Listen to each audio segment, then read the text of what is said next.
ชานังภาเวตินิยามิกังอปัจจยกามิทิฏฐิคตานังปะหานายะปัฏฐมายะโกมิยาปัสสิยาวิตังกวิจารานังบุปสัมมาทุติยัญชานังตติยัญชานังจตุถังชานังปัฏฐมังสานังปัจจมังสานังอุปสัมปัจจเวหารติทุกขาปฏิปตังกันตาปิญญังทุกขาปฏิปตังกิปะปิญญังสุขาปฏิปตังคันธาปิญญังสุขาปฏิปตังกิปะปิญญังตัสสมิงสมัยเยโสโหติอวิเทโกโหติเมธัมมาปุสสลาจตเมธัมมาปุสสลายัสสมิงสมัยเยโลกุตตรังชานังภาเวตินิยานิกังอปัจจยกามิทิฏฐิคตานังปะหานายะปัฏฐมายะโกมิยาปัสสิยาวิวิเทวกาเมหิปัตตมังชานังอุปสัมปัจจเวหารติทุกขาปฏิปตังกันตาปิญญังสุญญตังสุขาปฏิปตังกิปะปิญญังสุญญตังสุขาปฏิปตังกันตาปิญญังสุญญตังสุขาปฏิปตังกิปะปิญญังสุญญตังตัสสมิงสมัยเยปัสโสโหติอวิเทโกโหติเมธัมมาปุสสลาจตเมธัมมาปุสสลายัสสมิงสมัยเยโลกุตตรังชานังภาเวตินิยานิกังอปัจจยกามิทิฏฐิคตานังปะหานายะปัฏฐมายะโกมิยาปัสสิยาปิตากวิจารานังอุปสัมมาทุติยัญชานังตติยัญชานังจตุตัญชานังปัฏฐมังชานังปัญจมังชานังอุปสัมปัจจเวหารติทุกขาปฏิปตังกันตาปิญญังสุญญตังสุขาปฏิปตังกิปะปิญญังสุญญตังสุขาปฏิปตังกันตาปิญญังสุญญตังสุขาปฏิปตังกิปะปิญญังสุญญตังตัสสมิงสมัยเยปัสโสโหติอวิเทโกโหติเมธัมมาปุสสลากตเมธัมมาปุสสลายัสสมิงสมัยเยโลกุตตรังชานังภาเวตินิยานิกังอปัจจยกามิทิฏฐิคตานังปะหานายะปั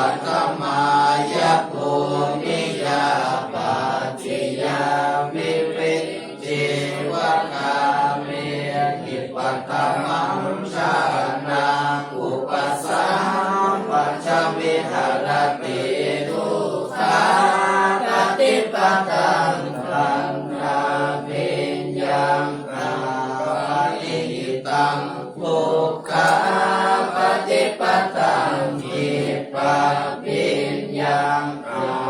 ปานิหิตังสุขาปฏิปตังคันธาปิญญังอาปานิหิตังสุขาปฏิปตังทิปะปิญญังอาปานิหิตังตัสสมิงสมัยเยกัสโสโหติอวิเกโหติเมธัมมากุศลาจัตตะเมธัมมากุศลายัสสมิงสมัยเยโลกุศลังชานังภาเวตินิยานิกังอปัจจยกามิทิติตตานังปะหานายปัตตมายปุมิยาปัจจิยวิตังกวิจารานังอุปสัมมาทุติยัญชานังตติยัญชานังจตุตัญชานังปัตตมัญชานังปัญจมัญชานังอุปสัมปชวิหารติทุกขาปฏิปตังคันธาปิญญังอาปานิหิตังทุกขาปฏิปตังทิปะปิญญังอาปานิหิตังสุขาปฏิปตังคันธาปิญญังอาปานิหิตังสุขา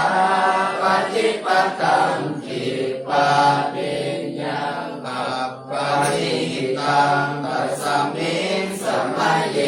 ปัสโสโหติอวิเชโกโหติเมธัมมากุศลากัสสะเมธัมมากุศลายัสสมิงสมัยเยโลกุศลังชานังภาเวตินิยานิกังอปัจจยกามิทิติตตานังปะหานายปัตตมายปุมิยาปัตติยาวิเวเจวตาเมหิปัตตมัญชานังอุปสัมปชวิหารติทุกขาปฏิปตังคันธาปิญญังฉันทาธิปัตตายังวิริยาธิปัตตายังจิตตาธิปัตตายังวิมังสาธิปัตตายังทุกขาปฏิปตังทิปะปิญญังฉันทาธิปัตตายังวิริยาธิปัตตายังจิตตาธิปัตตายังวิมังสาธิปัตตายังสุขาปฏิปตังคันธาปิญญัง เอาอย่างว่าข้างจะได้รอเอาซิวางให้ผู้ขับหมดเลย ยังวิริยาธิปัตตายังจิตตาธิปัตตายังวิมังสาธิปัตตายังสุขาปฏิปตังทิปะปิญญังฉันทาธิปัตตายังวิริยาธิปัตตายังจิตตาธิปัตตายังวิมังสาธิปัตตายังตัสสมิงสมัยเยปัสโสโหติอวิเกโกโหติเมธัมมากุศลากัตตะเมธัมมากุศลายัสสมิงสมัยเยโลกุศลังชานังภาเวตินิยานิกังอปัจจยกามิ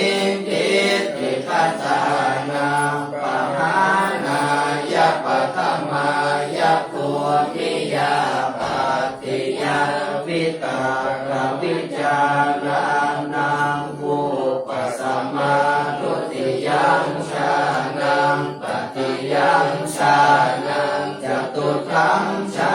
นังปัฏฐมังชานังปัญจมังชานังอุปสาปัจจวิหารติทุกขาปฏิปทานธรรมะปิญญังฉันทาวิกากายยังวิริยามิปัสสายังจิตตานิปัสสายังวิมังสานิปัสสายังมุขาปฏิปทานจิตตาปิญญังฉันทานิปัสสายังวิริยานิปัสสายังจิตตานิปัสสายังวิมังสานิปัสสายังสุขาปฏิปทานรันนาปิญญังฉันทานิปัสสายังวิริยานิปัสสายังจิตตานิปัสสายังวิมังสานิปัสสายังสุขาปฏิปทานทิปะปิญญังฉันทานิปัสสายังวิริยานิปัสสายังจิตตานิปัสสายังวิมังสานิปัสสายังอทุกขมังสุขาปฏิปทานทันตาปิญญังฉันทานิปัสสายังวิริยานิปัสสายังจิตตานิปัสสายังวิมังสา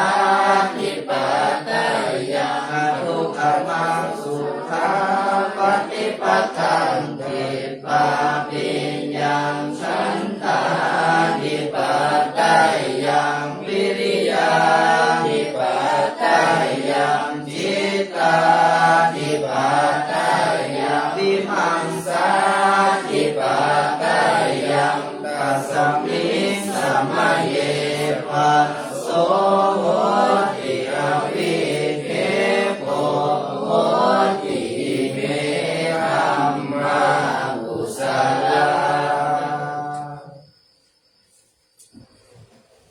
เหตุปัจจัยโยอารัมมณปัจจัยโยอาทิปัจจิปัจจัยโยอนันตระปัจจัยโยสัมมานันตระปัจจัยโยสัมมาจัตตาปัจจัยโยอัญญมัญญปัจจัยโยนิสัยปัจจัยโยอุปาณิสัยปัจจัยโยปุเรชาสปัจจัยโยปัจจาย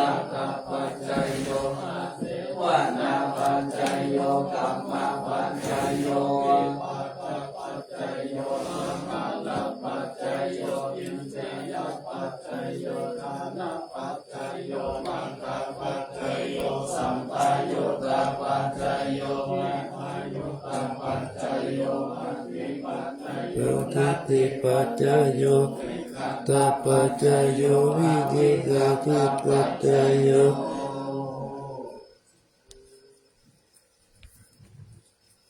พระสงฆ์เจ้าและสามเณรเจ้านะครับได้เมตตาสวดพระพิธรรมทำนองพระสหัสนัยน้อมถวายเป็นกตัญญูกตเวทิตาคุณนะครับ45 ปีของการมรณภาพมรณกรรมของพระเดชพระคุณหลวงพ่อ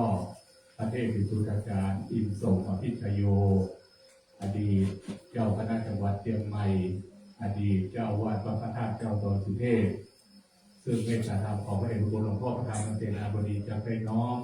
กตัญญูกตเวทิตาภักดินานุปทานปีนี้ครบรอบ45 ปีขณะพระเดชพระคุณหลวงพ่อยังมีชีวิตอยู่นะครับพระเดชพระคุณหลวงพ่อพระเทพวิสุทธาจารย์จะมีอายุ122 ปีในปีนี้ท่านมรณภาพตอนอายุ77มรณภาพไปได้45 ปีบวกกันได้จะเป็น122นะครับ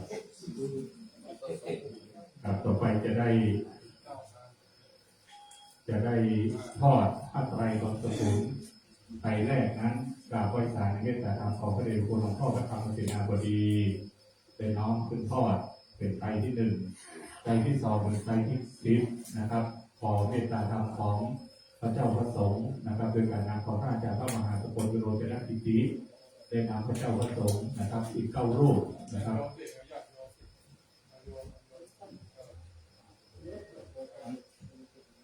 กับหลวงพ่อเจริญพรคณะสัตยานะครับคณะสัตยาทั้ง9ท่านนะครับ9ท่านคณะสัตยานะครับได้มีส่วนอนุโมทนานะครับในทักษิณานุปทานนะครับน้อมถวายเป็นกตัญญูกตเวทิตาคุณ45 ปีนะครับดังนั้นได้รับจากคณะสัตยานะครับ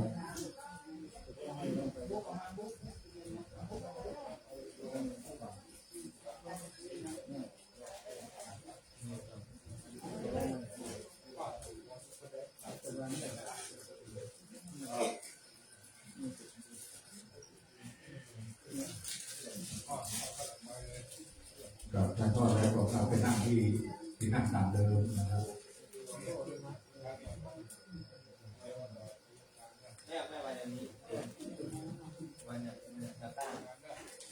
ครับชุดแรกนี้เป็นการทอดผ้าไตรสกุลนะครับ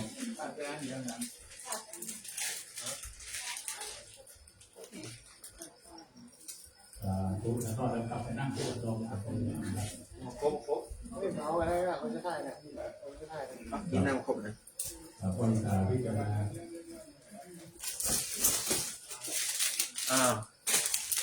ใส่ชุดเก่าไหวไหม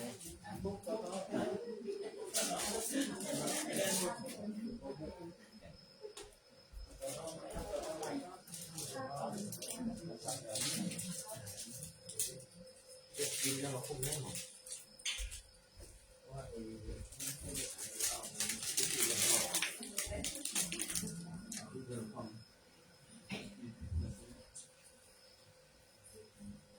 อนิจจวัตสังขารานุปาทวยธรรมิโนอุปาทิตวานิโรชันติเตสังโฆปัสสโมสุโขเราเป็นกตัญญูกตเวทิตาให้เป็นนานุปทานนะครับน้อมถวายที่พระโยวิญญาธรรมของพระเดชพระคุณหลวงพ่อพระเดชพระคุณอาจารย์นะครับ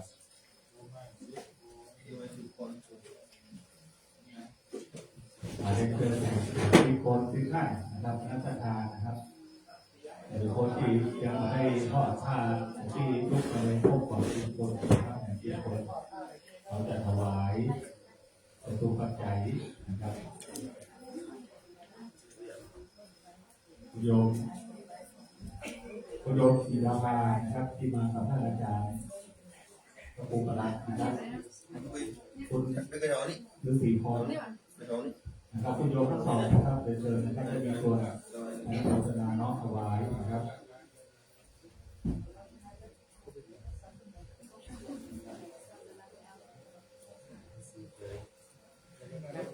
ท่านอยู่ให้ครบก่อนที่อยู่ครบตรงหน้าพระก่อน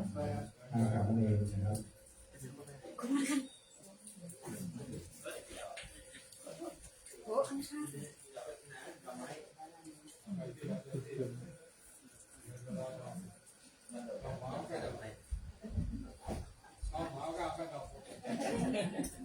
มีดอกไม่ได้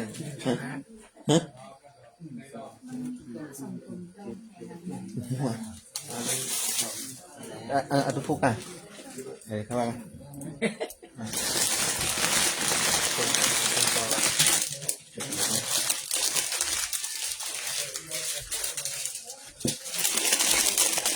ลยกดตัว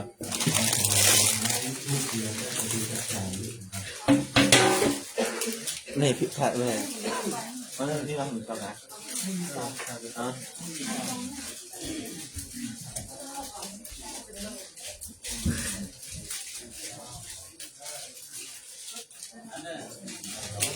วนะครับยกตัวเองพร้อมกันนะครับสาธุสาธุสาธุ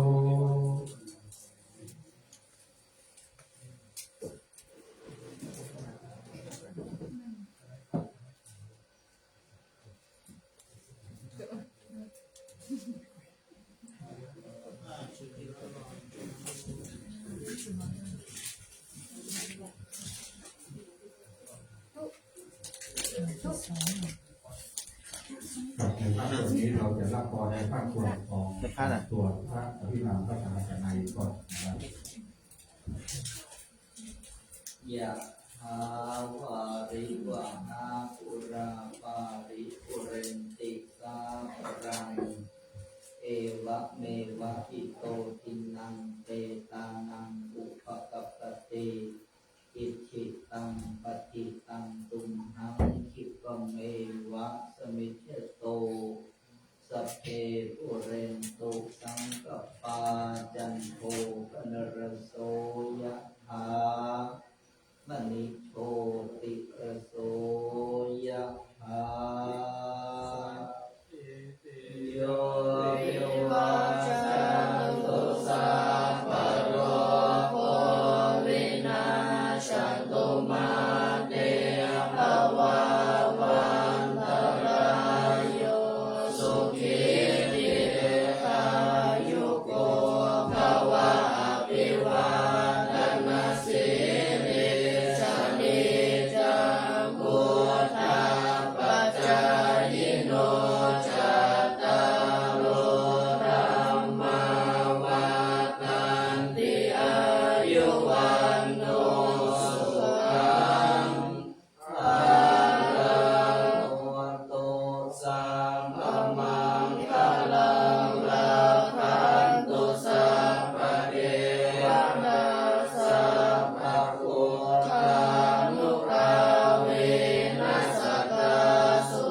ทิภวันตุเตภวันตุสัพพมังคลังรักขันตุสัพพะเทวตาสัพพะธัมมานุภาเวนัสสตตาสุทิภวันตุเตภวันตุสัพพมังคลังรักขันตุสัพพะเทวตาสัพพะสังฆาโลอาเวนัสสตตาสุทิภวันตุเต สาธุสาธุสาธุกับในภาคส่วนเบื้องต้นนี้เป็นการตรวจพระที่ทำทำนองพระสังฆนัยและการทอดพระไตรบางสกุลน้อมสุที่เป็นกตัญญูกตเวทิกับพระกินานุปทานน้อมถวายเสี่ยงแป้งยังบารมีธรรมของพระเดชพระคุณหลวงพ่อเทพบุตรอาจารย์ซึ่งเราต่อไปจะเป็นการเทศนาธรรมนะครับในเรื่องการ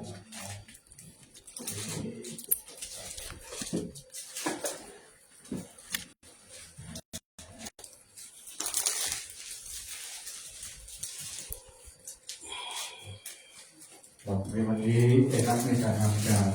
ท่านอาจารย์พระครูประหลัดธินวัฒน์ยานัสิทธิวาทีนะครับ เจ้าวาดวัดยางกวงสรีบุรีรัมย์นำรั้วประตูก้อมการประตูก้อมนะครับตำบลหายางอำเภอเมืองเชียงใหม่จะได้เป็นองค์เมตตาเทศนาธรรม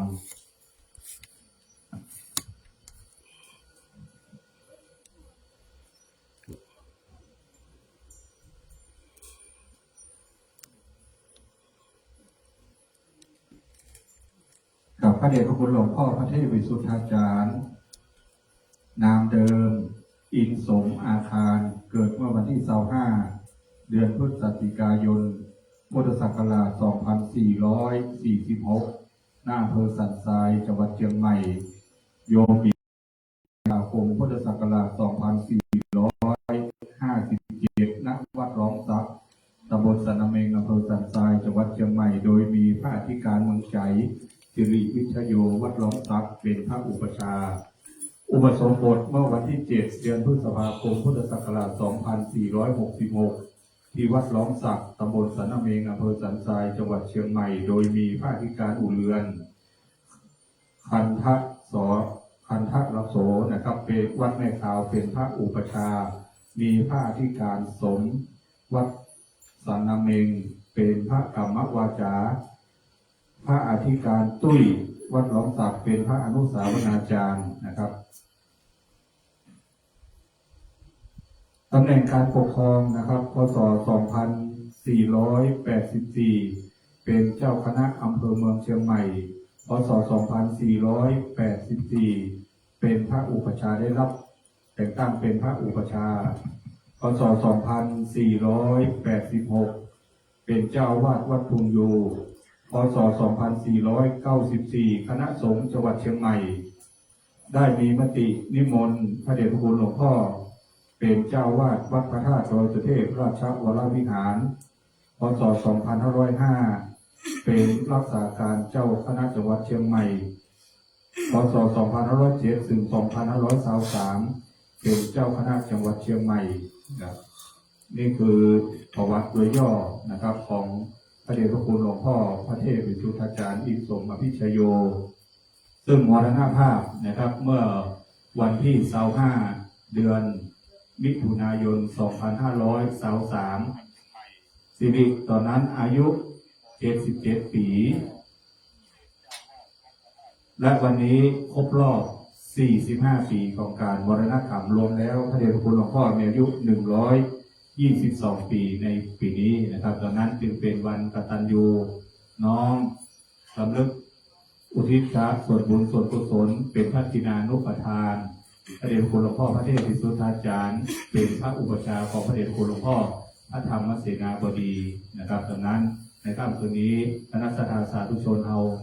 คนที่เคยอยู่ร่วมกับพระเดชพระคุณหลวงพ่อก็มีแม่ชีสารนาที่เขาได้ร่วมอยู่นะครับก็เลินเป็นต้นและโดยมีวัยยาวัจกรวัดพระธาตุเจ้าดอยสุเทพคือคุณชวนผักวันได้ร่วมเป็นสามเณรร่วมกับพระเดชพระคุณหลวงพ่อพระเทพวิสุทธาจารย์และตัวของเขาผมนะครับได้บวชโดยมีหลวงพ่อพระเดชพระคุณพระเทพวิสุทธาจารย์เป็นพระอุปชฌาย์บวชเป็นสามเณรเมื่อปี 2519 ที่วัดหนองสักนะครับได้มาอยู่ดอยสุเทพเมื่อปี 2521 จนท่านมรณภาพเป็นสามเณรก้นกุฏิของหลวงพ่อนะครับดังนั้นจึงเป็นพระอุปชฌาย์ของผมโดยนะครับดังนั้นในค่ำคืนนี้ก่อนที่เราจะได้สดับรับฟังพระธรรมเทศนาขอรับเกียรติจากคุณชวนผักวันนะครับได้อธิษฐานจิตจุดเทียนถวายทรงธรรมและประเคนพานดอกไม้เพื่อจะได้สมาทานเบญจศีลขอรับเกียรติจากคุณชวนผักวันนะครับ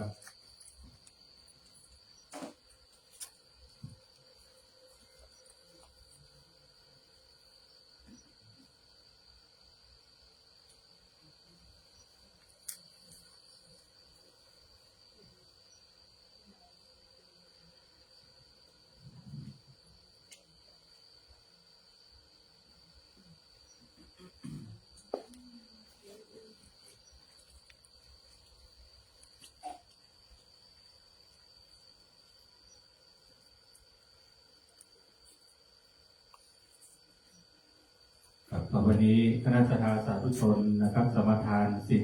5กล่าวคำอาราธนาเบญจศีลและสมทานเบญจศีลพร้อมกันนะครับ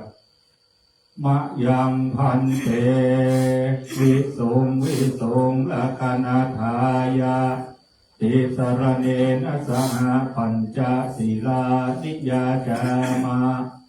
โตติยามปีมะยังพันเตวิสุงละกนาทายะติสรเนนะสหปัญจศีลานิยาจามะตติยังปีมายังพันเตวิสุงละคนาทายะติสรเนนะสหปัญจศีลานิยาจามะนะโมตัสสะภะคะวะโตอะระหะโตสัมมาสัมพุทธัสสะนะโมตัสสะภะคะวะโตอะระหะโตสัมมาสัมพุทธัสสะนะโมตัสสะภะคะวะโตอะระหะโตสัมมาสัมพุทธัสสะนะโมตัสสะภะคะวะโตอะระหะโตสัมมาสัมพุทธัสสะนะโมตัสสะภะคะวะโตอะระหะโตสัมมาสัมพุทธัสสะนะโมตัสสะภะคะวะโตอะระหะโตสัมมาสัมพุทธัสสะพุทธังสร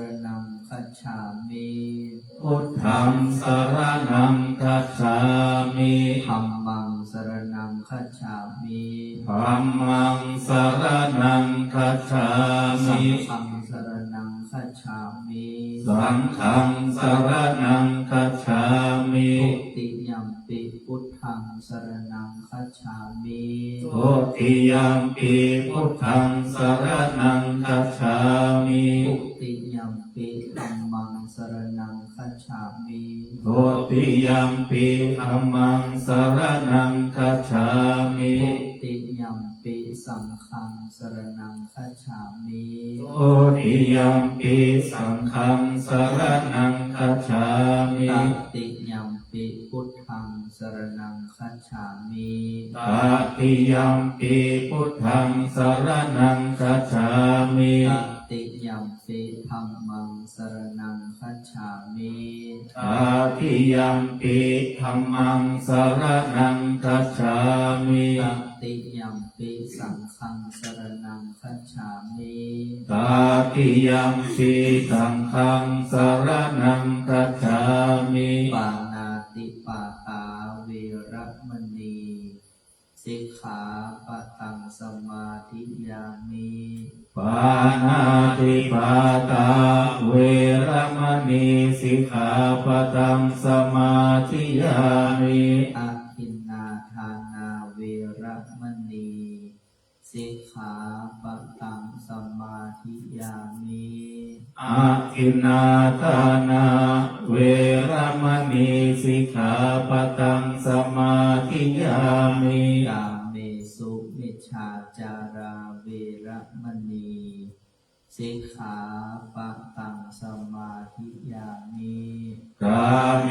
สุมิจฉาจาราเวระมณีสิกขาปะทังสมาธิยามิ มุสาวาทาเวระมณีสิกขาปะทังสมาธิยามิ มุสาวาตาเวระมณีสิกขาปะทังสมาธิยามิ สุราเมรยมัชฌะปมาทฐานาเวระมณีสิกขาปะทังสมาธิยามิ สุราเมรยมัจจปมาทฐานาเวระมณีสิกขาปะทังสมาธิยามิ อิมานิปัญจสิกขาปทานิสีเลนะสุขติยันติสีเลนะโภคะสัมปทาสีเลนะนิพพุติยันติตัสมาสีลังวิโสภะเย สาธุสาธุสาธุปมาจโลกาธิปติสหัมปติกัตอัญชลีอธิวรังยาจทาสันติทาชตตาปะจากาชาติตาเตเสตุธรรมังอนุกัมปิมังปะจังอาราธนังกะโลมา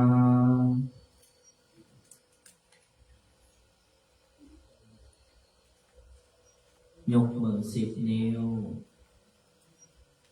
ตั้งวางคิ้วกายเกศาอาหังวันตาติรัตนาเกี่ยวเจ้านกกราบปรมีจิตตะดวงวิญญาณของพระเดชพระคุณหลวงปู่พระเทพวิสุทธาจารย์อดีตเจ้าอารามาธิปติแห่งวัดพระธาตุเจ้าดอยสุเทพราชวรวิหารในโอกาสคล้ายวันมรณภาพเป็นวันที่ศิษยานุศิษย์ทั้งปวงมีใจน้อมกตัญญูเชิดชูบูชาพระคุณของหลวงปู่ท่านทั้งน้อมกราบถวายความเคารพ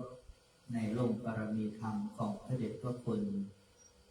หลวงพ่อพระธรรมเสนาบดี เจ้าคณะภาค7เจ้าวาดวัดพระธาตุดอยสุเทพราชวรวิหารพระมหาเถระครูบาอาจารย์เพื่อนพระสงฆ์สมณเณรทุกท่านด้วยความเคารพอย่างสูงยิ่งครับ ขอเจริญพรเจริญสุขไปยังพ่อแม่ศรัทธาญาติโยมสาธุชนทั้งหลายที่ได้มาร่วมกันบำเพ็ญกุศลทักษิณานุปทานกิจอุทิศเป็นกตัญญูบูชาพระคุณของพระเดชพระคุณหลวงปู่อดีตบุรพาจารย์ผู้มีพระคุณยิ่งของพวกเราทุกคนทุกท่านนามว่าพระเดชพระคุณหลวงปู่พระเทพวิสุทธาจารย์บัดนี้ตนตัวแห่งเก้ากระผมอัตมภาพได้รับอาราธนาเพื่อเป็นองค์พระธรรมกถึกอันจะได้แสดงพระธรรมเทศนาซึ่งตามอริยประเพณีล้านนาเจียงใหม่ของเฮาเมื่อจะทำบุญอุทิศถึงแก่ผู้มรณกรรมผู้มีพระคุณที่จากไปก็จะได้อุทิศธรรมเทศนาพื้นเมืองเหนือเรื่องมาลัยโพธิ์โลกวันนี้จึงจะได้กราบขอโอกาสพระมหาเถระและเจริญพรญาติโยมหมู่เฮาท่านทั้งหลายได้ร่วมกันสดับรสธรรมเทศนาอันมีอานิสงส์ณบัดนี้กา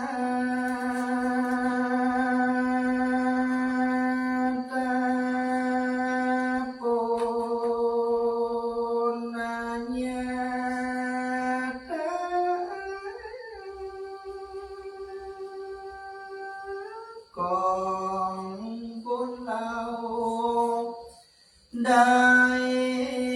สร้างขอสมไฟอ้างอาดังคาทานา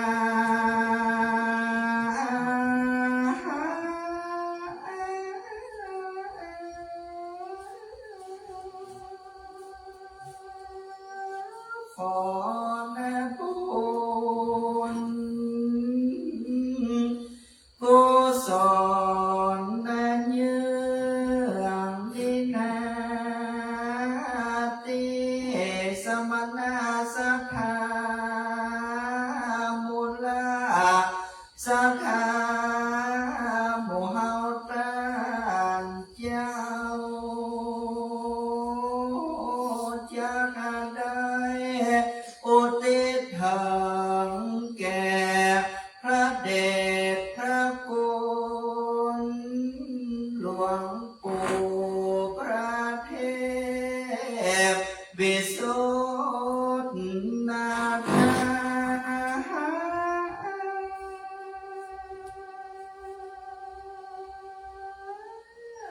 อาจารย์แม้นหลวงปู่จักอยู่เต้นายตั้งใดจงได้รับทราบโมตานา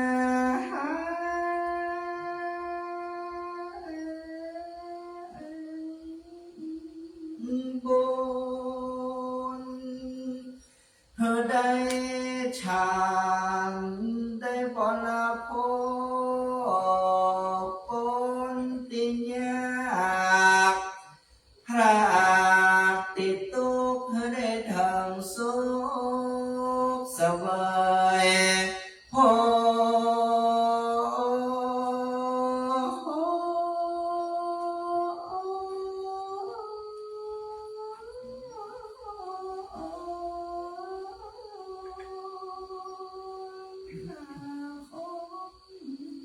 หลวงปู่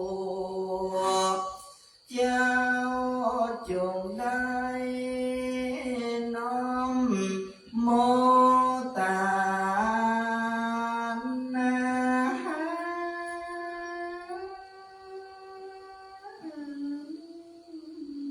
บุญอันว่าสังขารนี้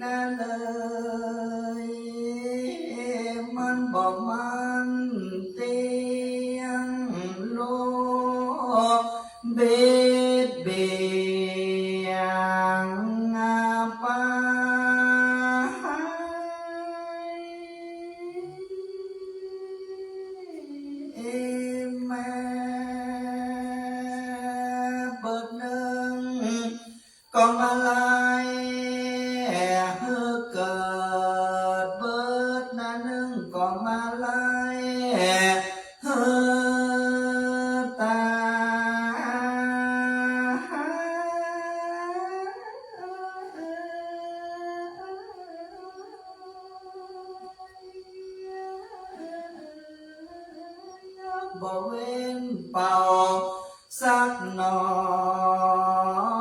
นเนี่ยอามวันนะขอเฮือมูลสถาหมู่เฮาตั้งเจ้าอย่าได้ประมาทในสิ่งนี้และสิ่งนั้น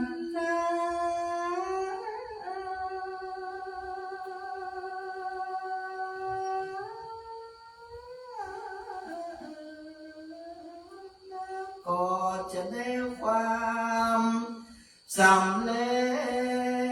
จและสุขใจเหมือนกันจุดหนอ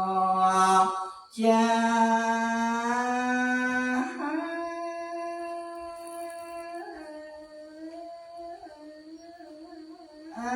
ยิ่งวันนั้นและนา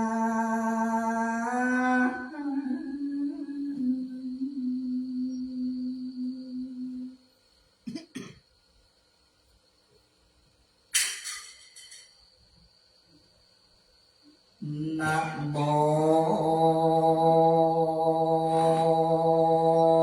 ตัสสะภะคะวะโตอะระหะโตสัมมาสัมพุทธัสสะสุลนามาเอเนยังปุณตาเสธังนามินตวาปุณตังกันตังสาสังกันจังธรรมันจะสังกันจานามินโตสังกานันจังนามปังตังปัลลายานามาบังโทปัลลามาตาเบจินตังอาลาปิสังสัมมาเสติสัตตะโวดูลาสัมโพเนสาตั้งหลายอาจารย์เจ้าตนแปลงกำปีมาลายอันนี้หากตั้งไว้เป็นที่ไว้และสังการลาปุจจาแก่คนและเทวดาตั้งหลายเพื่อเพื่อหายอนตาลายตั้งไปในและไปนอกทุกเจ้าขอขันตาสีมาด้วยกำปีมาลายอันนี้และนาตามอันต่างกันทาแห่งปากนางปราชเจ้าตั้งลายเปิ้งโลดังจังวิสัญจนาไปนานิเตนามิตวาภูคาก็ไวยังพระนาวันโลกุณตรธรรม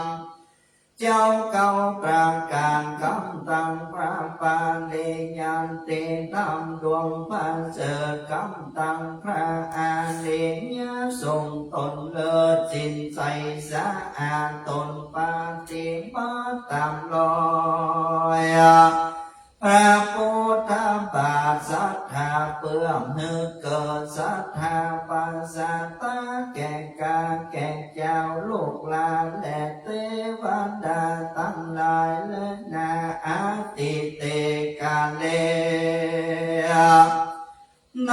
การลางอันล่วงพ้นไปแล้วยังมีพระตนแก้วชื่อเต็มปามาลัยเจ้าก็อาสาไลบางท่านหนึ่งชื่อบาโปจานาคามันอยู่ในเขตตำปันในยาตุยพันเป็นที่อยู่แห่งแก้วเจ้าตั้งสามประการและนาเอกาติวันสั่งยังมีนายวันหนึ่งมาเด่นเจ้าเต็มปามาลาย ได้เสด็จกางกายไปสู่นรกเพื่อจังโยกยังฟุ้งเพศเป่าเวสิตวาเจ้าก่อไปสู่ในเขตยมพิบาลหันแลเมื่อนั้นไปญายมหันแล้วก่อไฟตนแก้วเต็มปามมาไล่แล้วจากคำไปว่าข้าแต่เจ้าตนบุญมากเจ้าปูลูกจากเขตพระเตนได้มานั้นจะจุงปูติปากะโต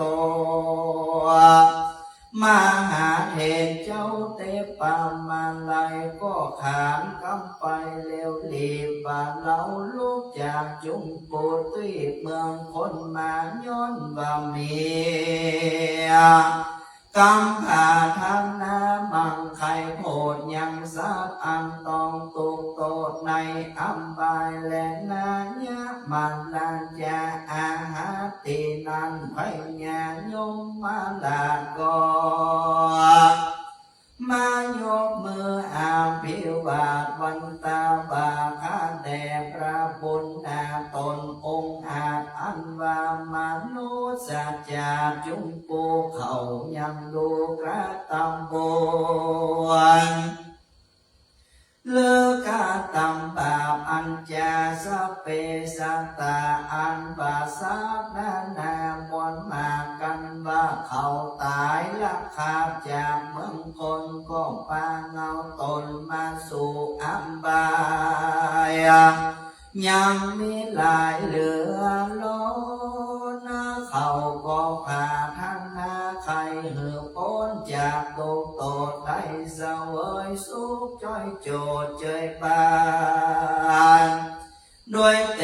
จาบุญทรงปานแห่งพระเป็นเจ้าและนาตินันมหาเทนเตปามาลายก็เสด็จกางกายไปสู่อัมบา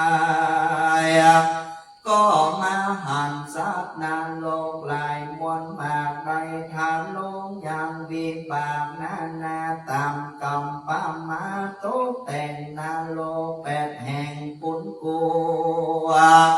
ตายแล้วก็เป็นตัวดังเก่าไฟฟ้องเอาอยู่ขึ้นวังเป็นหมอกควันนาโลกใหญ่อูนสุนตานาโลกใจ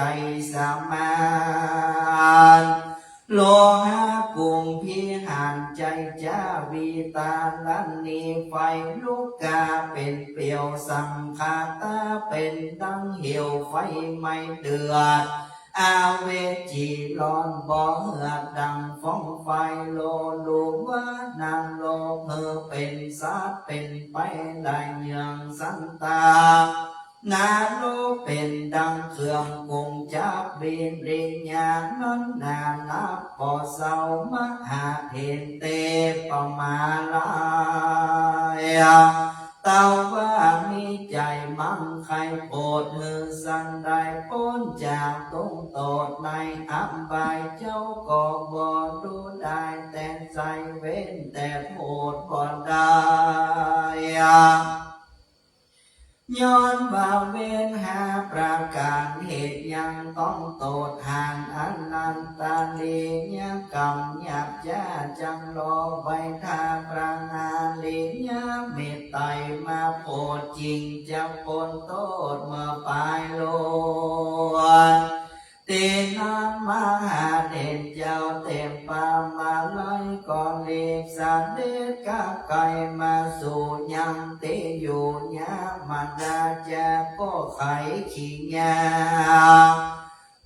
ลูกข่าวจูอันก็มีแลตินันปัญญาโยมพิบาลก็มายุกมือสานกงเก่าไว้มหาเห็นเจ้าเตปมาลาย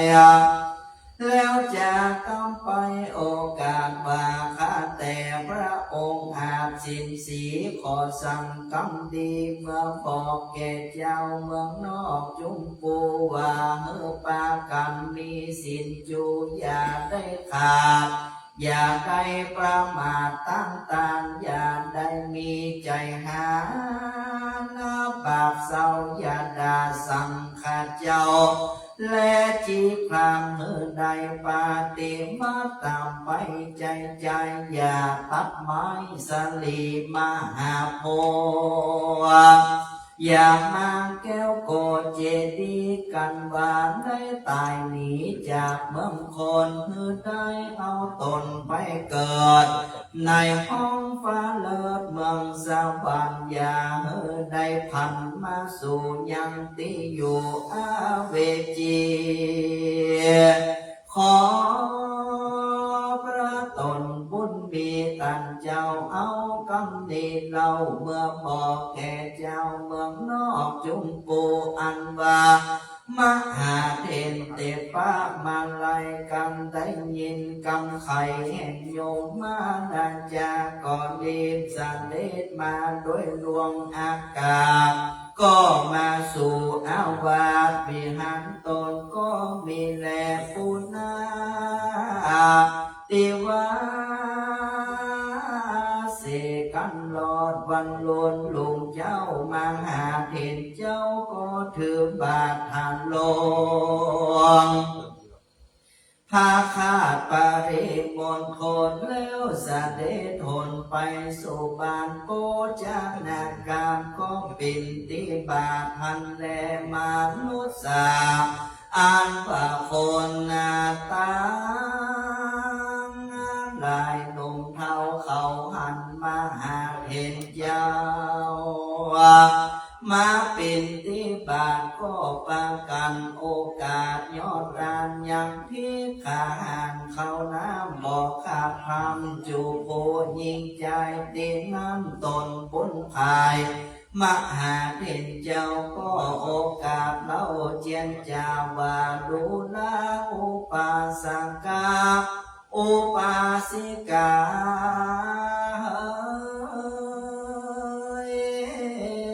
มวลหมู่เราได้ไปสู่อาบายจุมสัตว์หลายมวลมาเขาได้ฝากกรรมมาหาหมู่พี่น้องอันอยู่ในแห่งห้องจุมปูบาขอได้อินดูยังหมู่เหตุอันอยู่ในห้องเขตอาบายเขาได้ถล่มทุกลายคำเจ้าขอพี่น้องเผ่าวงศากาตำบุญมาหาหยาดน้ำอุติสบุญมากำเนิดปนจากตามทุกยากในอาเวจีขอบุญมีได้ส่งอยู่เฮือนใดเมื่อเกิดอยู่เมืองบนไปแต่กายตนอินตาตนผ่องแผ้วได้ปูจาพระเกศแก้วจุฬามณีสาดีมหาธาตุจะได้ขาดจุวันแดนเตอป่าอันแล้วพระตรงแก้วก่อนรีบขึ้นมาสู่ยามที่อยู่เวียงหานาตนก่อนมีโดยกาลนั้นแต่นั้นไปคนตั้งได้หนุ่มเท่ากันได้ฟังมหาเด่นเจ้าบอกกล่าวเพื่อรู้ข่าวก้องดีก็ปากันเว้นหนีตั้งหยับจะก็ปากันตั้งหน้าตามบอกขาดหลังน้ำยาโอเตสะบนไปหายังหมู่วงศาอันตายไปเป็นเพศอยู่ในห้องเขตอาบายเพื่อเพศตั้งได้พ้นจากต่างตุกยากรีบเร็วปังเขาก็ประกันมวลหมู่รักษาศีลอยู่ฟังธรรมมาหลีกเว้นยังกรรมอันถอยก็ได้อยู่สุขชื่นจ้อยคืนวันก็มีวันนั้นแลนานิติตาขียางันเก่ายังมาไลจะโดก็บังกงสมเลเสด็จ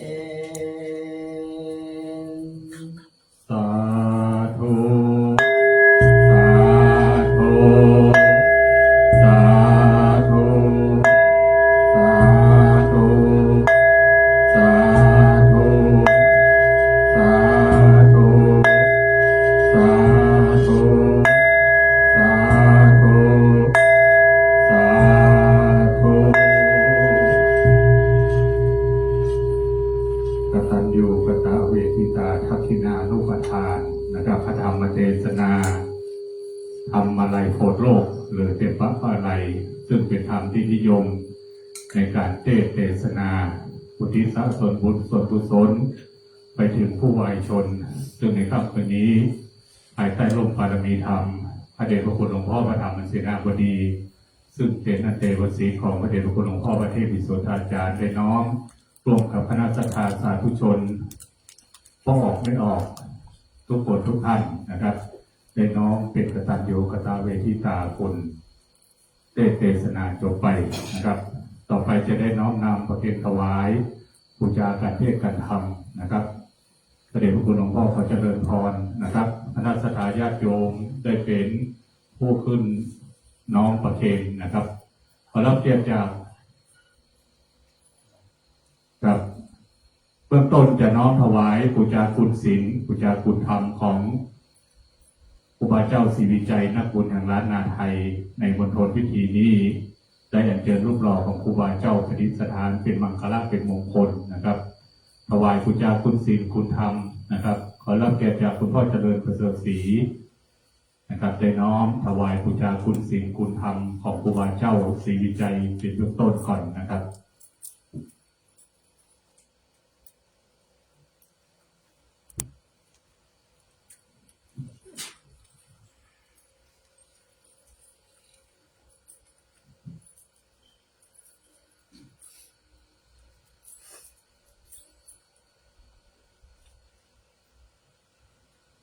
ครับคณะสัตยาสาธุชนเราสาธุการ3 ครั้งพร้อมกันนะครับสาธุสาธุสาธุ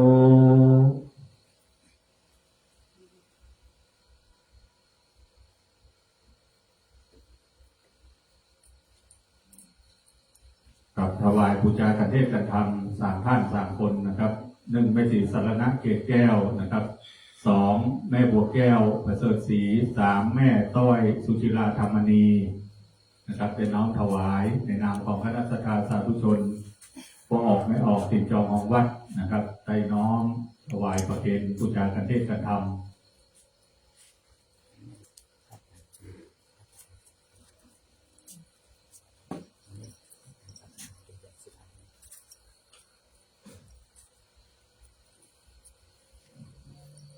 สา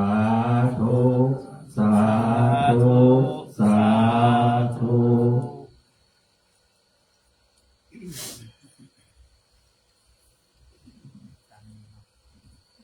กับละมอบเป็นปฏิฆะแด่มคณายกหลวงพ่ออาจารย์นะครับ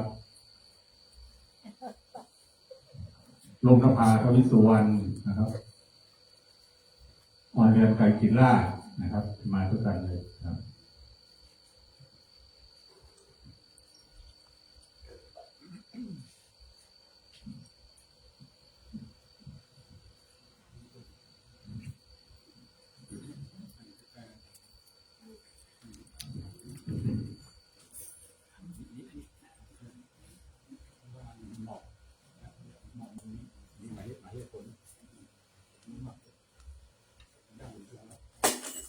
สาธุครับ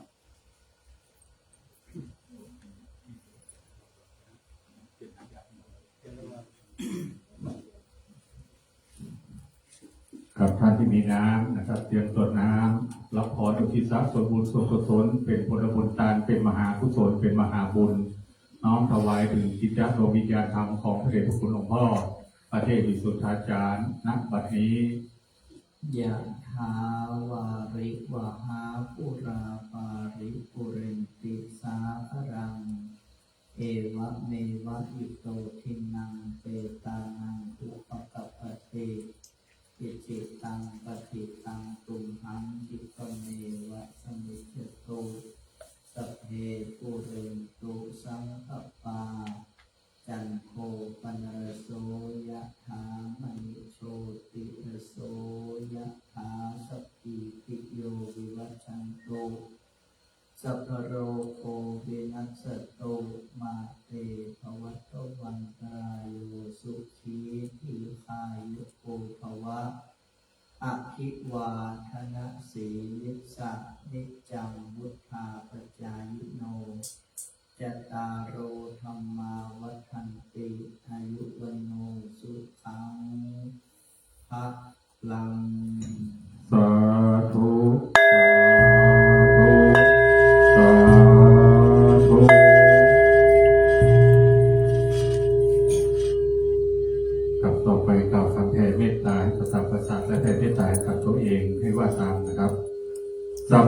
สัตตาสัตว์ทั้งหลายที่เป็นเพื่อนทุกข์เกิดแก่เจ็บตายด้วยกันทั้งหมดทั้งสิ้นอเวลาหนตุจงเป็นสุขเป็นสุขเถิด จงเป็นสุขเป็นสุขเถิด อย่าได้มีเวร อย่าได้มีเวร ซึ่งกันและกันเลยอัพพยาปชชาโหนตุจงเป็นสุขเป็นสุขเถิด อย่าได้พยาบาทเบียดเบียน ซึ่งกันและกันเลยอนีคาโหนตุจงเป็นสุขเป็นสุขเถิด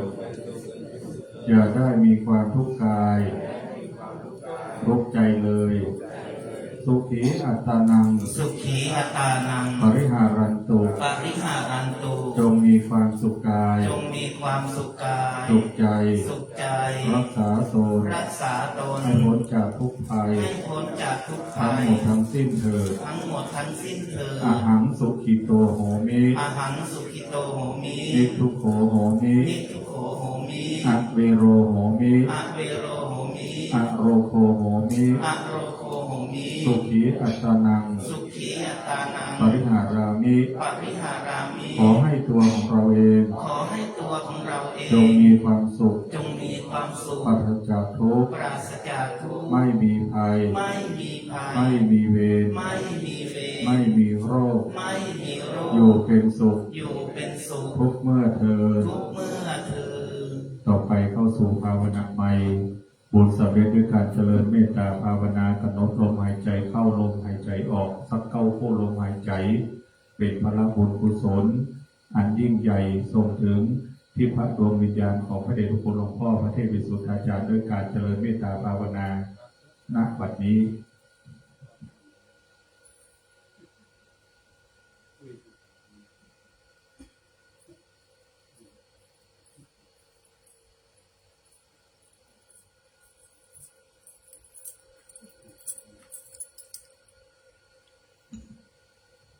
ครับขอควรแสดงเมตตาพร้อมกันนะครับ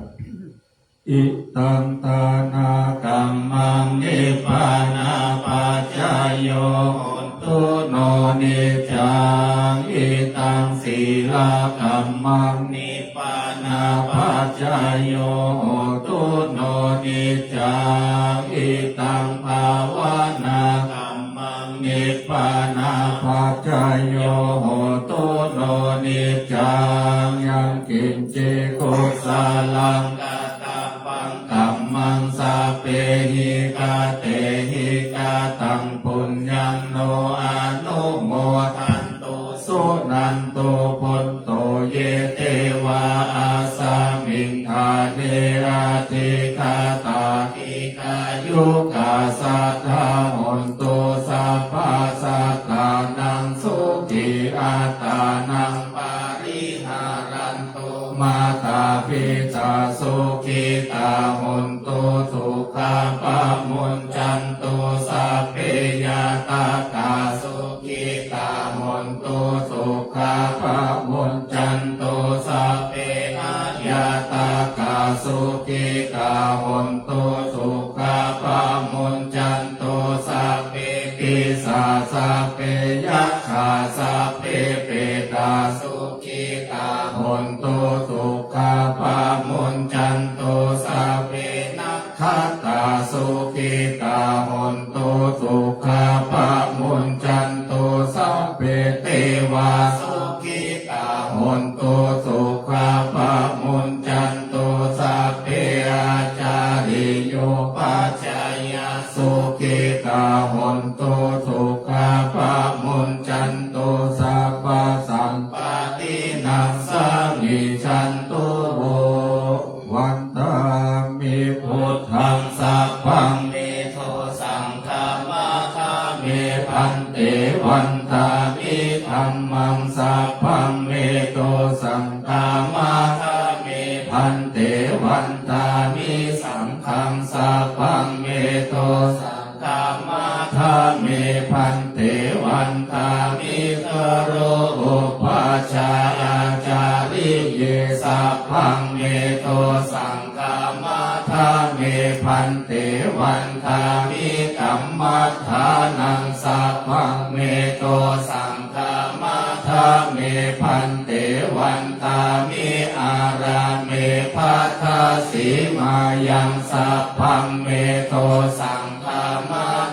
เมพันเตวันตามิเจติยังสัพพังสัพพะทาเนสุปฏิทิตาสาลิราธาตุมหาโพธิพุทธรูปังสักกาลังสัทธานาคาโลเกเทวะโลเกพรหมโลเกชัมโพธิเปลังกาทิเปสาลิราธาตุโยเกสาธาตุโยอะระหันตาธาตุโยเจติยังคันตาโกติงจาตุราสิปิสาหาเสธรรมะคันเตสัพเพสัมปาทาเจติยังอาหังวันตามิสัพพะโสกล่าวคำไหว้พระบูชาพระบรมธาตุดอยสุเทพพร้อมกันเลยนะครับนะโมตัสสะภะคะวะโตอะระหะโตสัมมาสัมพุทธัสสะนะโมตัสสะภะคะวะโตอะระหะโตสัมมาสัมพุทธัสสะนะโมตัสสะภะคะวะโตอะระหะโตสัมมาสัมพุทธัสสะสุวรรณเจติยังเกสาวรามาทาลุคังวารัญญาธาตุโสเทวนามากังนาราเทเวหิสัพพะโพชิตังอาหังวันทามิสัพพะทาปัญญาวาอาสามิงเยวาจันทิมาเยวาทารายังปิตาตาตาเยสาสนาเนยานิเกติโมคาปะธามาวารังอาปายาเนวารานังอาราหังสัพพะโสภานังปะธามังโอปัชชังอาหาเป็นวาปะทาจิวารังยังยังชาตังสังฆามาเชพุทธาสวากราบหนึ่งกราบสองกราบสามกราบวันตาน้อยรูปเหมือนของพระเดชพระคุณหลวงพ่อพระเทพวิสุทธาจารย์วันตาในคุณศีลคุณธรรมของพระเดชพระคุณนะครับวันทามิพันเตสัพพังอาภาราทังทาเมพันเตมายากาตังบุญยังสานินาโลโมทิตาพังสานินาตังบุญยังไม่หังตาตาปังสาธุสาธุอนุโมทามิครับต่อไปเมตตาธรรมของพระเดชพระคุณหลวงพ่อพระธรรมเสนาบดีนะครับจะได้นำคณะศรัทธาคณะพระสงฆ์พระเจ้าพระสงฆ์สามเณรทำการประทับศีลเวียนเทียนเป็นมังคละเป็นมงคลรอบองค์พระสุวรรณเจดีย์พระบรมธาตุเจ้าดอยสุเทพเป็นวันละ3 รอบนะครับจะเจอคณะศรัทธานะครับได้ทำการประทับศีลกับวันนี้เป็นวันกตัญญูแล้วยังเป็นวันพระนะครับเรียน9 ดับเต็มนะครับดับ15 ค่ำเรียน9 ดับ15 ค่ำเลยนะครับ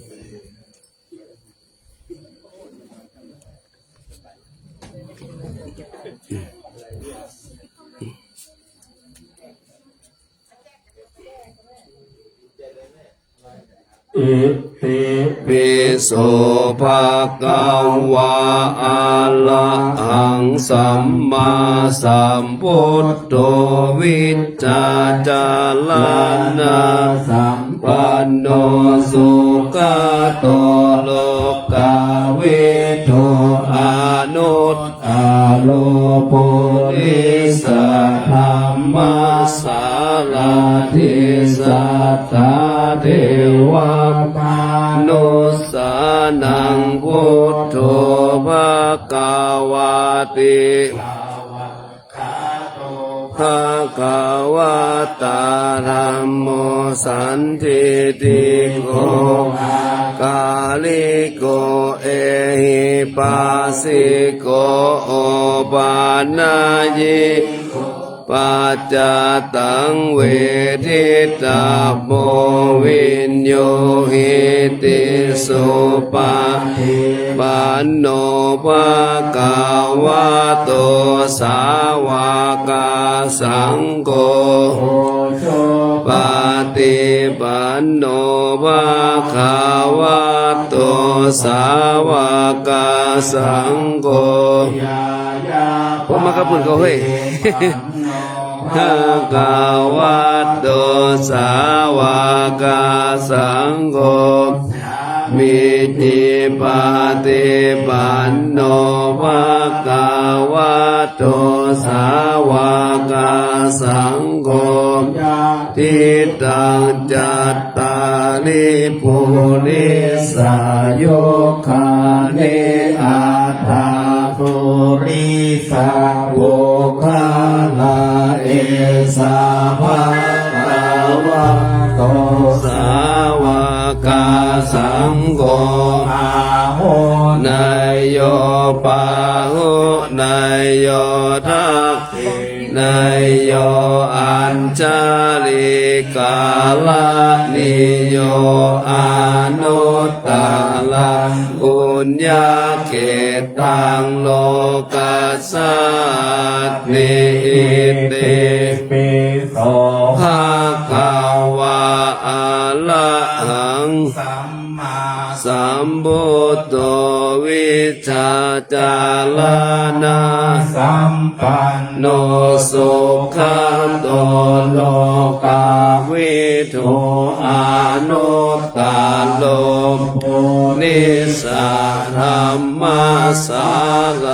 ทิสัทธานุสานังพุทโธภะคะสวากขาโตภะคะวะตาธัมโมลิโกอากาลิโกเอหิปัสสิโกโอปานายิโกปัจจตังทิตาโพวินโยหิติสุปาติภะคะวะโตสาวกสังโฆปฏิปันโนภะคะวะโตสาวกสังโฆปฏิปันโนภะคะวะโตสาวกสังโฆปฏิปันโนภะคะวะโตสาวก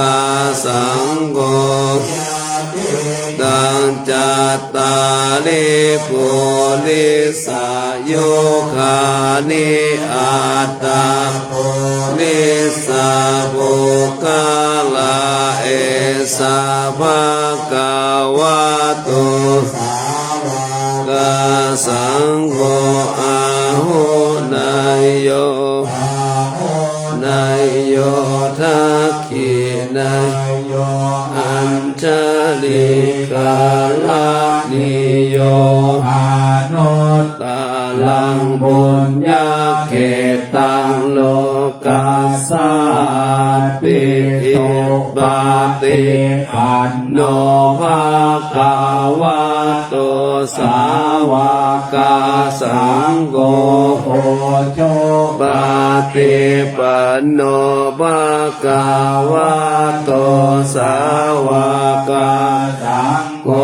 ยะยะปาติปันโนภะคะวะโตสาวกสังโฆสามิจิปาติปันโนภะคะวะโตสาวกสังโฆยะทิตังจัตตาลิปุริสโยคานิอาตาปุริสปุคลาเอสาวะคาวะโตสาวกสังโฆปาโหนายโยปาโหนายโยทักขินายโยอัญชาลิกาลานิโยอานุตลังปุญญาเขตังโลกัสสาติ กับวันนี้ภายใต้ร่มบารมีธรรมพระเดชพระคุณหลวงพ่อประธรรมเสนาบดี ได้นำคณะอันเตวสีคณะสงฆ์คณะศรัทธาสาธุชนพอออกไม่ออกศรัทธานะครับทำการประทับศีลเวียนเทียนรอบองค์พระสวนในเจดีย์พระบรมธาตุเจ้าดอยสุเทพเป็นวาระ3 รอบเป็นที่สำเร็จเสร็จสิ้นต่อไปเราจะได้กล่าวคำถวายอัญชลีวันทาอภิวาทองค์พระบรมธาตุเจ้าดอยสุเทพพร้อมกันณบัดนี้อัญชลีวันทาอภิวาทอัญชลีวันทาอภิวาทอัญชลีวันทาอภิวาทอัญชลีวันทาอัญชลีกับในเมตตาธรรมพระเดชพระคุณหลวงพ่อได้เป็นการนั่งที่อาสนะให้คณะสงฆ์คณะศรัทธาได้วันตาน้อยและพระเดชพระคุณหลวงพ่อได้โปรดเมตตากล่าวสมยกราเป็นมงคลแก่คณะศรัทธาตัวเองนะครับ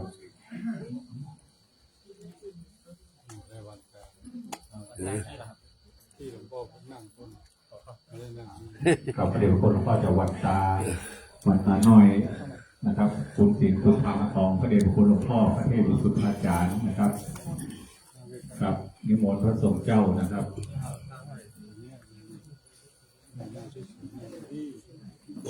นั่งดีๆนั่งสวยนั่งเรียนงานนั่งเรียนงาน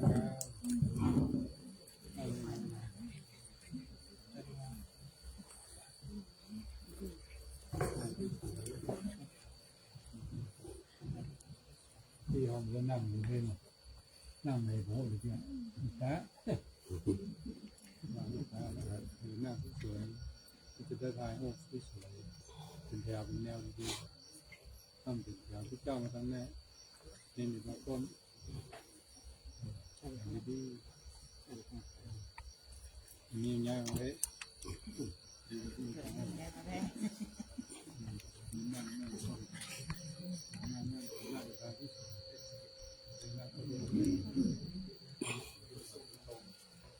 ต้องนั่ง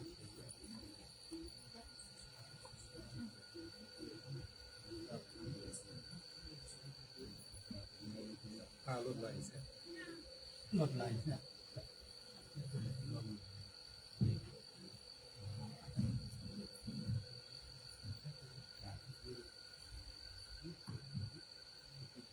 มันตามีพันเตสารังนาปาราทังธรรมาคามิพันเตมายากาตังบุญยังสามินาอาโนโมทิตังสามินากาตังบุญยังไมหังคาตาปังสาธุสาธุอนุโมทามิ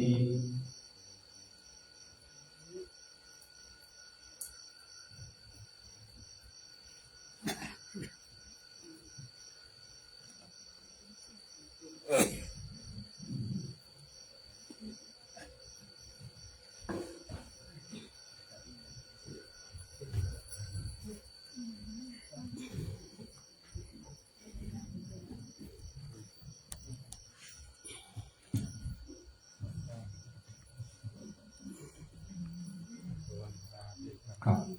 ตอนนี้เราแก่วันตาน้อยในเมตตาธรรมของพระเดชพระคุณหลวงพ่อพระธรรมเสนาบดีเพื่อเป็นมังคละเป็นมงคลแก่คณะศิษย์โดยคณะสัตยาโดยนะครับ วันทามิ มิพันเตสัพพังอาปาราทังกามัฏฐามิพันเตมยากาตังบุญยังสามินาอนุโมทิตาปังสามินากาตังบุญยังไมหังตาตาปังสาธุสาธุอนุโมทามิ อยู่คำปองใจไปด้วยอาหารปุญญโนอนุโมทามิ สาธุสาธุสาธุ รับพระเดชพระคุณพระเดชพระคุณหลวงปู่ท่านเป็นผู้ที่มีสุขวิหารธรรมคือมีการอยู่ร่วมเป็นสุขท่านจะยิ้มอยู่ตลอดเวลาเจอพระเจอหน้าพระหน้าเด็กท่านจะมีรอยยิ้มแล้วก็โอ้ม่วนมากกิจวัตรของท่านกิจวัตรของพระเดชพระคุณว่าวันไหนว่างมันมีกิจการน่าสนก็จะมานั่งทำวัดสวดมนต์ในวิหารว่าทำวัดสวดมนต์เสร็จเรียบร้อยแล้วเราวันพาท่านอยู่เรียบร้อยแล้วท่านก็จะมีมีดเล็กๆอันหนึ่งแล้วก็มีหมากดิบๆสด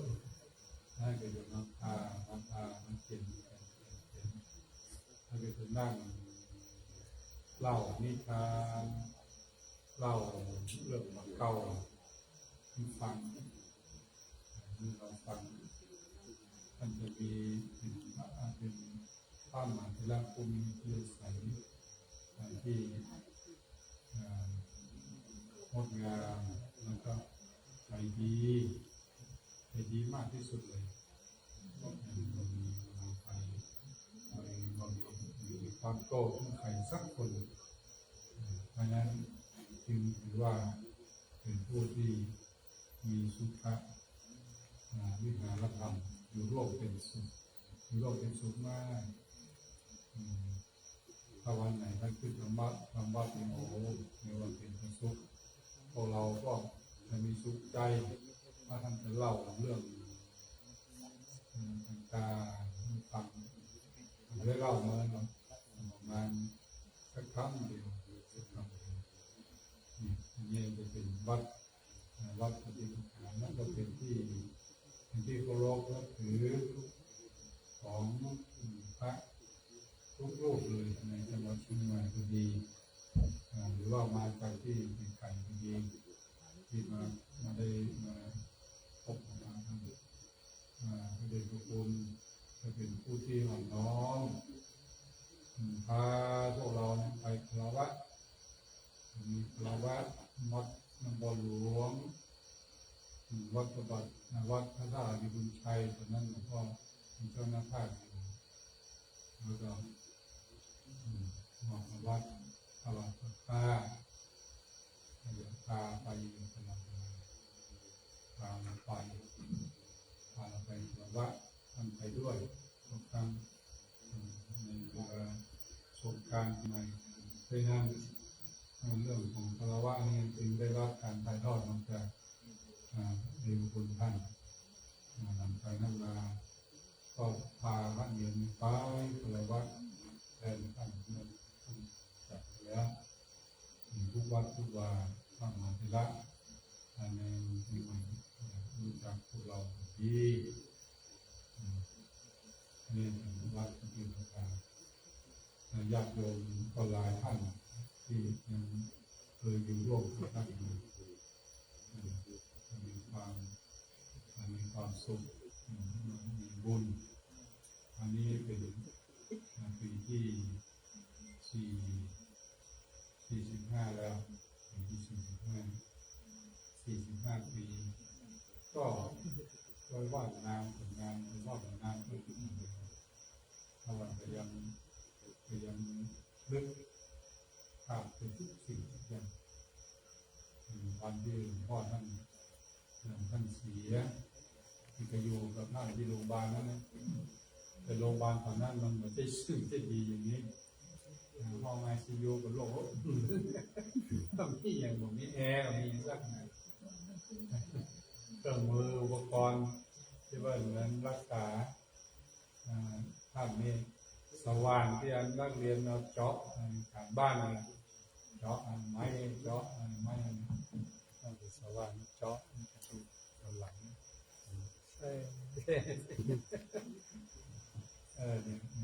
นอนอยู่ที่จุดของวันก่อนที่จะเสียเนี่ยท่านก็ตอนบ่ายละทำเรียนเรียบร้อยแล้วนั่งดูมวยอยู่กับบุรุษพยาบาลนั่นแหละ3-4 คนทุกสาวนั่งในห้องแล้วก็นั่งดูมวยนั่งดูมวยอย่างไรตอนนี้มีแต่มวยที่เอาบ่ายโมงครึ่งมวยโจ๊กท่านนอนจำวัดบ่าย 2ท่านมีรายการที่เรียกว่าโอ้โหเนาตัวละตอนนี้เข้าICUอยู่ห้องICU2 วันนอนเวลาประมาณ3 ทุ่มโมงเนี้ยที่นั่นจากเขาออกไปก็คนเดียวไม่ได้ไปคนเดียวไปพระมีเองไปอยู่เฝ้าอยู่นั้นนี่ดูคน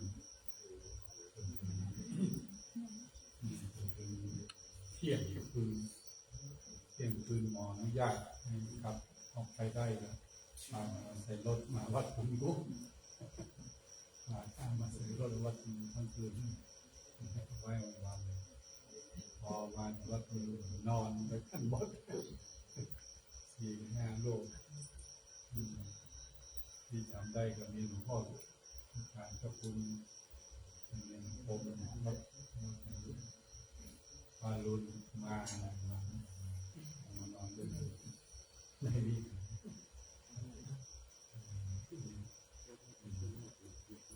เอาเป็นลูกศิษย์ร่วมเอง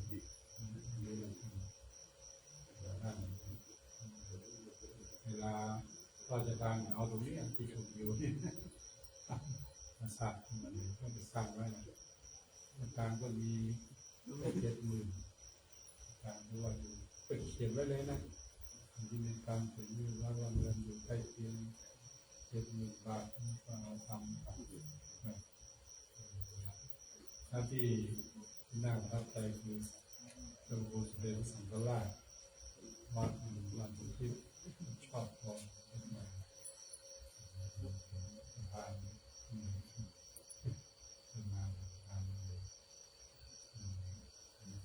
อันนี้เป็นสิ่งที่